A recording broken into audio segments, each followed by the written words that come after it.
Hi, I'm Jeremy, the Zoo Nerd, coming to you live from my backyard in Los Angeles, California. How's everyone doing today? I hope you're well, happy, healthy, and having some fun. Today on Critter Chat, we're going to talk about an amazing group of animals known as foxes. When most of us think about a fox, we think about a red fox. Red foxes are the most common of all species of fox, and they can be found throughout much of North America, throughout much of Europe, and throughout much of Asia. So they're also fairly common. They've also been introduced into other parts of the world, which has caused some problems, namely Australia. Red foxes are one of the largest species of fox, but a lot of what we think about foxes and know about foxes comes from the red fox. There are indeed many other species of fox, depending on who you ask. That's between 20 and 23 species of foxes. As always with science, we're always still continuing to learn, and so some of that is it a subspecies, is it a full species of its own? Are two foxes that appear differently actually the same fox? And we'll talk a little bit about some of that as we go on. Foxes in general are the smallest member of the Canidae family, or canids, also known as the dogs. And most foxes share common traits or similarities.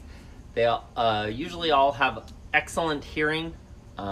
Many species have very large ears compared to the rest of their head size. They usually have a fluffy tail. And they're known for being fairly sneaky or sly. That's because they're kind of ambush predators for most of their prey, sneaking up on their prey. Although actually, they're mostly all omnivores, which means they'll eat a bit of everything, including plant matter. Many of them will eat things like berries, fruits, roots, and seeds, nuts, and grains. So they'll eat a wide variety of things. We usually think of them as a carnivore because they're in the carnivore family. They don't always eat just meat. That's true with your dog at home too, who's a distant relative of them. Dogs will also eat quite a bit of things that are not meat oriented. My dogs happen to love carrots and broccoli. Foxes will eat some of those things too. Foxes in general are well adapted to the habitats they live in. Some foxes, like the red fox, are generalists. They can live in a wide variety of areas and can adapt easily to cold places, hot places, wet places, dry places. But some fox species are specialists who are adapted to live in very cold areas, like the Arctic fox, or very hot, dry desert conditions, like the fennec fox or the sand fox, also known as the Ruppel's sand fox. Those are both desert-dwelling foxes. But foxes are a fascinating group of animals. I'll go through and talk about some of the different species, and then of course some success conservation stories and my experiences with some species. Like I mentioned, the red fox is one of the most common, it's the fox we often think about. It was often hunted during the British loved to go fox hunting. They would use beagles to go fox hunting. That's kind of a very common scene. When the British people went to other places in the world, like Australia, they brought foxes with them so they could also hunt foxes there. That's how they got introduced to Australia. Red foxes can vary quite a bit in size. They can be from 7 pounds and 2 feet in length up to about 30 pounds and about 3 feet in length. Like I mentioned, they live throughout much of North America. They can live in very cold areas, very mountainous areas. They can also live very well in and around city areas, farmland, swampy areas, desert areas, urban areas. They live in some cities, so they can be common into a lot of different places. Moving on, we're going to talk a bit about the Arctic fox. Arctic foxes are absolutely adorable, and they are one of the animals that changes color throughout the year. So in the wintertime, they are white with big, huge, fluffy fur coats.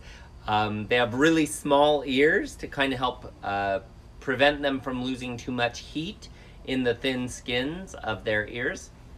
In the summertime, they are kind of more brown or gray colored with kind of scraggly looking hair because that white hair falls out and newer, shorter hair grows in. That's important because in the Arctic, northern areas of North America, Asia, and Europe, there's a lot more sunlight during the summertime, and so they actually need to stay a little bit cooler, and so that darker coat kind of helps them also to blend in with the more like brown and grays of the ground, whereas the white helps them blend in during the winter snowy time. Arctic foxes are fairly small compared to like the red fox cousins. They average between 1.5 to 2 feet in length and can weigh between 6 and 20 pounds. They're also a bit lower to the ground. They kind of have a shorter leg. That also helps them to maintain some of that body heat, as they do live in very cold places throughout the winter and they're active throughout the winter time. Moving on to the extreme difference from the Arctic fox is the fennec fox. Fennec foxes come from the deserts of northern Africa and a little bit into the Middle East. They are desert specialists. They have very, very large ears. Their ears help them to dissipate heat, so they have a lot of blood vessels that run through their ears, helping to keep them cool in a hot environment. Very similar to elephants, and if you see elephants waving those big ears, that helps them to cool. Fennec foxes kind of twitch their ears to do the same thing, and they move a lot of blood through their ears to dissipate heat to stay a little bit cooler. Fennec foxes typically are burrowers, so they have a little den that they'll go in during the day when it's hottest. They're more nocturnal than a lot of other fox species. And they are the smallest of all foxes. They're only between 9 and 16 inches in length and on average weigh 3.5 pounds. Fennec foxes are also monogamous, so they're usually a pair that stay together all year long, and they kind of work together to help feed the babies, with dad bringing in fresh food while the mom is nursing the babies in their early days. Fennec foxes are also a victim of the pet trade. They're often caught or trapped to be sold as pets. I would highly recommend that you not own a fox as a pet, as that can be a very stressful environment for the fox. It fights against their natural instincts to burrow, to run, to hunt, and if they're a nocturnal species, they're going to want to be up all night long, whereas you might want to be asleep, and those two things may not work so well together. Moving on to talk about the gray fox. Gray foxes are also in North America and Central America, although not all of North America. In the northern states they don't exist as much, but throughout much of the central area of the United States and the southern states they are present. Gray foxes are super cool in that they can climb trees. They're really good at climbing up, but they struggle a bit coming down, and so that sometimes can get them into some trouble if they climb too high, especially to go after some of their favorite foods, things like squirrels or small birds. They sometimes have difficulty coming back down to the ground. They also live in small family groups, with the dad bringing in food for the babies. And they are kind of a bigger size fox, being between 6 and 15 pounds and up to 40 inches in length. If you saw the photo I posted earlier today on Facebook or Instagram, that is a bat-eared fox. They come from Africa. They live in the savannas of Africa, in Eastern Africa and in Southern Africa. They are excellent burrowers, so they dig elaborate tunnels with multiple chambers. Sometimes they will use the burrows of other animals, things like warthogs or aardvarks, but sometimes those animals will actually take over a burrow from foxes as well. Bat-eared foxes love to eat insects. That's one of their favorite foods, preferring that over much of the other meat items that are around. They will eat other animals, things like small mice, rabbits, squirrels, that kind of thing, but they will go after insects, is kind of their preferred food. Bat-eared foxes are also pretty good sized, 18 to 26 inches in length and weighing between 7 to 12 pounds. They also have very large ears, like their cousins, the fennec fox. Their ears can be about 5 inches in length, and they are very social. Sometimes multiple family groups living closely together and not really caring about territories or how they interact with each other, which is kind of unusual for most canids are usually very territorial. Bat-eared foxes seem to not care so much about who their neighbors are. Moving on, we're going to talk about a fox that lives very close to where I live here in Southern California. It's called the island fox, or sometimes the Channel Island fox. It is closely related to the gray fox that I talked about a minute ago, but the island fox lives only on 6 islands off the coast of California called the Channel Islands. They only live on 6 of the 8 islands out there. And they are between 12 to 13 inches tall, between 23 and 27 inches in length, and they weigh between 4 to 5 pounds. So they're kind of a smaller fox. But one thing that's really unique about them is that in 1990s, their population started to decrease a lot. And in 1999, they were officially listed under the Endangered Species Act, which was pretty sad because they were pretty amazing animal, and they show some very unique adaptations to island life, with the different foxes on each island being slightly different from each other, including skeletal differences. So one fox has 1 less vertebrae in its tail. Some island foxes have longer legs on one island, or longer ears on another island, or different colored coats a little bit on one island to another. So it's really a great opportunity for scientists to study the differences between these different populations of the island foxes. But with them being endangered, they were very worried that they could become extinct. There were a couple of reasons why their populations plummeted. Traditionally on the Channel Islands, bald eagles lived there, but due to issues with DDT, which is a pesticide that greatly harmed bald eagles. Bald eagles had disappeared from much of the coast of California, including the Channel Islands, and eventually golden eagles moved in instead.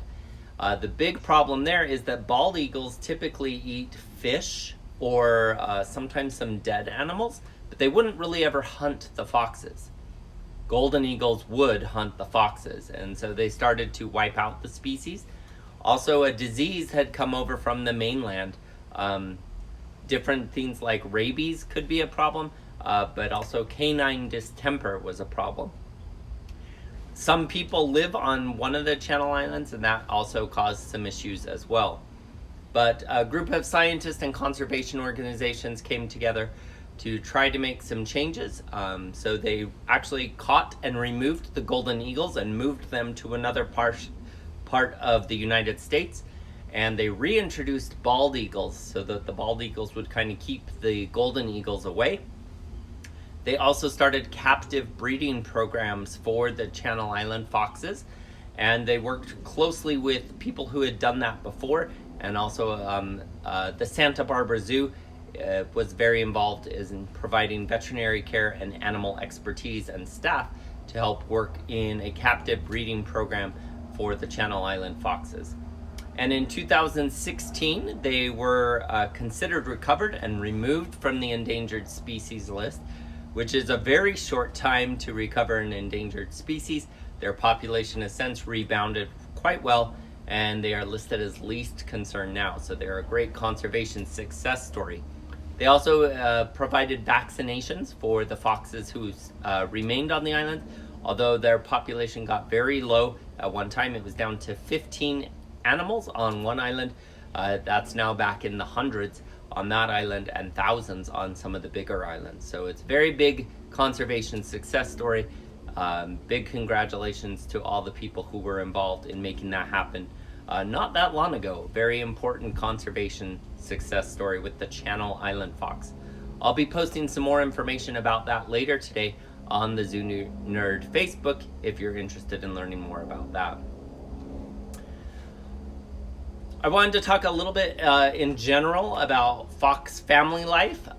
Whereas wolves tend to live in packs, foxes tend to live in pairs, usually just a mom and a dad, and they take care of the babies. Sometimes the dad kind of pieces out and goes away for a bit, or sometimes he's not involved at all, and the mom raises the babies by herself. But in most species, the mom and the dad stay together and collectively help raise the babies, called kits.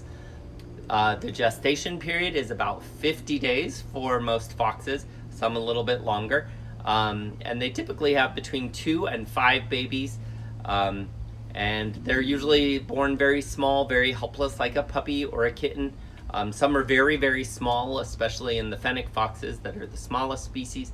And then they take about 2 or 3 months before they're up and moving around and have their eyes open and kind of walk around and start to find food on their own.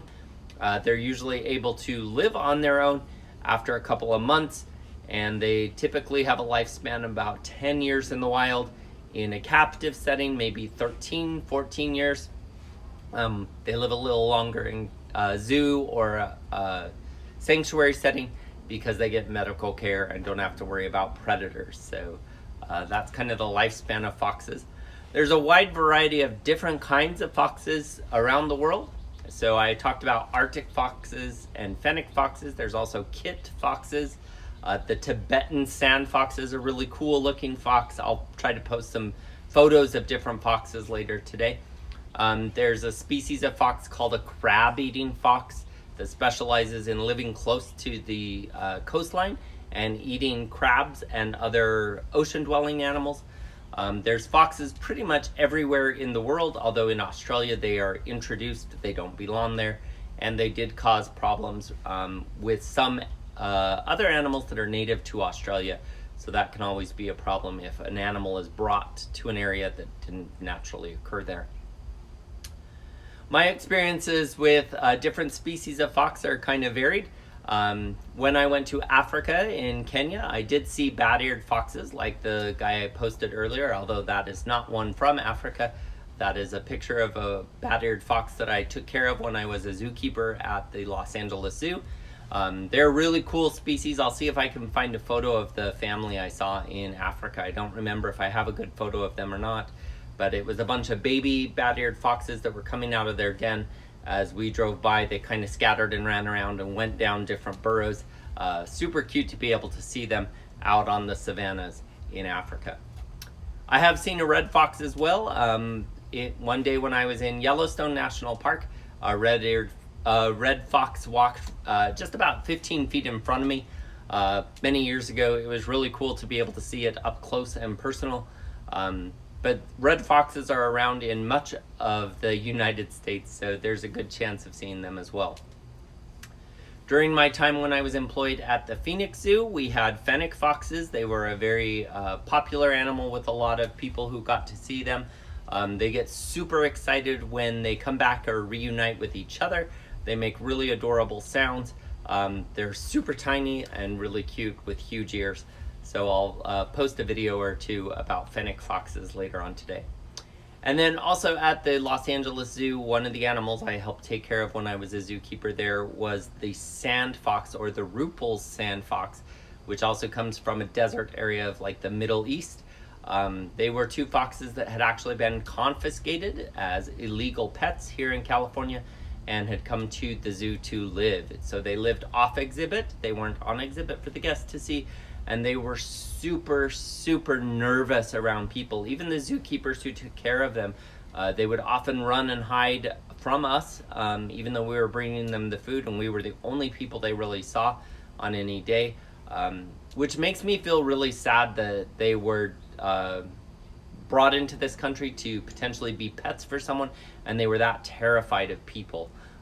So again, I really encourage you, if you're going to get a pet animal, stick with things that are domesticated, that like being around people, and are not going to be scared of people. That wouldn't be a very happy life for those animals, to live in a state where they're consistently in fear of the people that are supposed to be their owners or take care of them. So please research carefully before considering any pet choices. I hope you've enjoyed what I've shared with you today about foxes. As always, the full episode of this Critter Chat will be uploaded later today on Instagram, Facebook, and YouTube, as well as on my website at jeremydezooner.com. And I'll be sharing more information about foxes on the Facebook profile as well, so check that out later on today.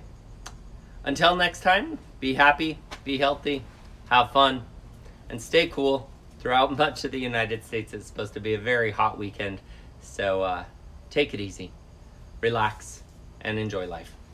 See you later.